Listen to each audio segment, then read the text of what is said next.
Sudah tahu apa ilmu laduni? Belum. Pingin tahu? Baik, siapkan hati dan pikirannya. Laduni itu berasal dari bahasa Arab. Ladun itu artinya menunjukkan tempat. Laduni artinya ilmu dari sisiku, firman Allah. Ilmu yang didatangkan kepada seseorang dari sisiku, firman Allah Subhanahu wa taala. Kita temukan dalam surah Al-Kahfi, di mana Allah Subhanahu wa taala berfirman, "Fawajada 'abdan min ibadina atainahu rahmatan min indina wa 'allamnahu min ladunna ilma." Kita terjemahkan. Ayat ini berkaitan dengan ayat-ayat yang lain di mana Allah sedang mengkisahkan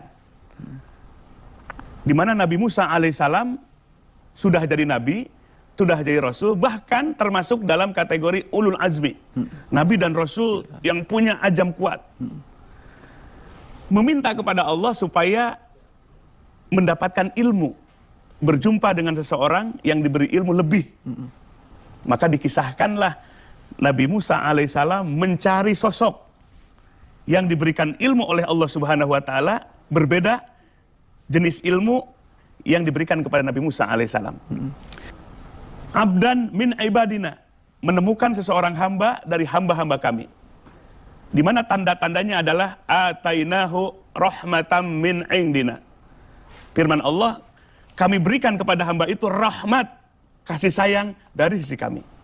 Wa 'allamnahu min ladunna ilma, dan kami ajarkan kepada hamba itu ilmu yang datang dari sisi kami. Ilmu ladunni.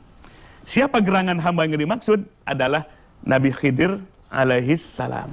Jadi Nabi Khidir alaihis salam ini menjadi ikon hamba Allah pilihan yang diberi ilmu laduni oleh Allah Subhanahu wa taala. Sehingga dalam kisah itu mencengangkan Nabi Musa alaihissalam sendiri, membuat kaget dengan ilmu yang Allah berikan kepada Nabi Khidir alaihissalam. Nabi Musa geleng-geleng kepala. Ada 3 peristiwa dalam kisah itu. Oh gitu. Yang pertama, Nabi Khidir alaihissalam naik ke dalam sebuah perahu punya orang. Di tengah perjalanan, maka perahu itu dirusak.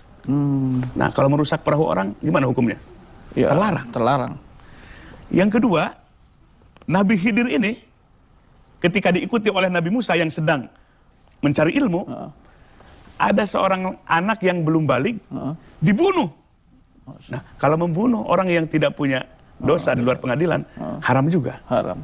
Lalu yang ketiga, Nabi Khidir datang ke satu kampung, di mana kampung itu bakhil. Bakhil apa, Bu? Pelit, bin buntut kasiran.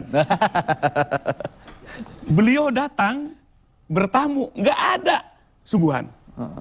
Jangankan makanan, air putih pun nggak ada. Di situ ada pagar yang akan roboh. Maka Nabi Khidir alaihissalam membangun dengan tangannya sendiri, tanpa meminta upah.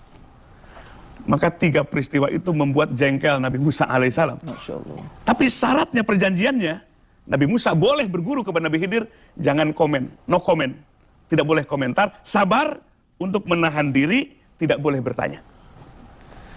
Sehingga pada akhirnya, sebelum berpisah dari 3 peristiwa itu diceritakan apa hakikatnya, apa rahasianya.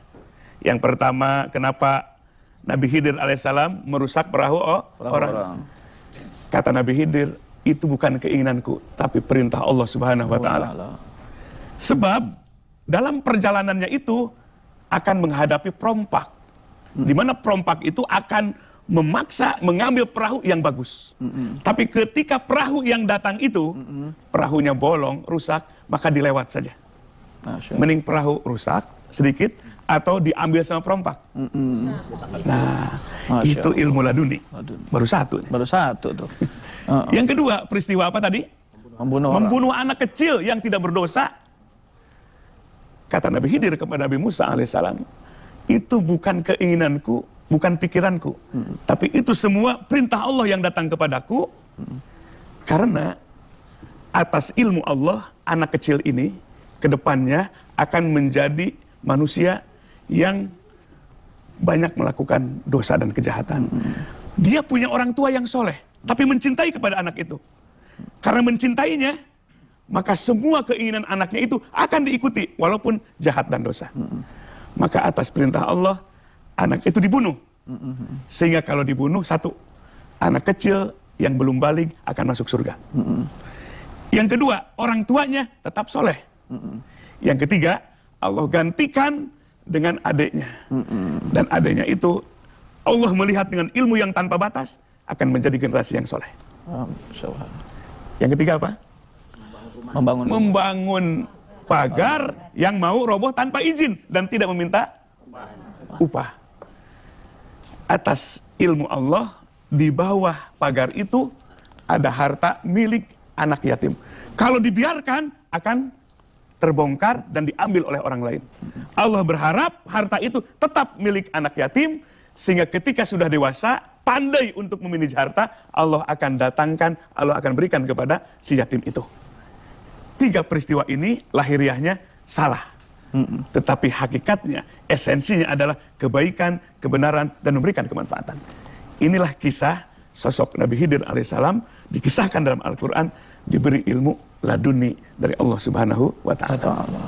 Itulah para ulama menyebut ilmu laduni atau juga disebut ilmu hikmah. Maka di dalam Al-Quranul Karim, Allah Subhanahu wa Ta'ala mengajarkan, takwalah kepada Allah, Allah akan ajarkan ilmu kepada kalian. Sehingga ilmu laduni ini ilmu yang tidak didapatkan oleh sembarangan orang dan tidak melalui proses belajar yang normal, yang umum. Tidak lewat madrasah, tidak lewat kelas, tidak lewat baca buku, tetapi ada kekhususan. Lahiriahnya seperti tidak belajar, tetapi hakikatnya dia sedang belajar mendekatkan diri kepada Allah Subhanahu wa Ta'ala. Maka mendapatkan ilmu laduni ini salah satunya adalah buah dari hamba yang selalu melakukan proses taqarrub, pendekatan diri kepada Allah dan ketundukan kepada Allah yang total. Sebab ilmu laduni itu datangnya ke dalam hati. Bukan ke dalam akal, pikiran manusia. Baik jemaah sekalian, pemirsa TVRI yang dirahmati Allah Subhanahu wa Ta'ala, ilmu laduni ini ilmu yang melebihi kemampuan kecerdasan akal sehat.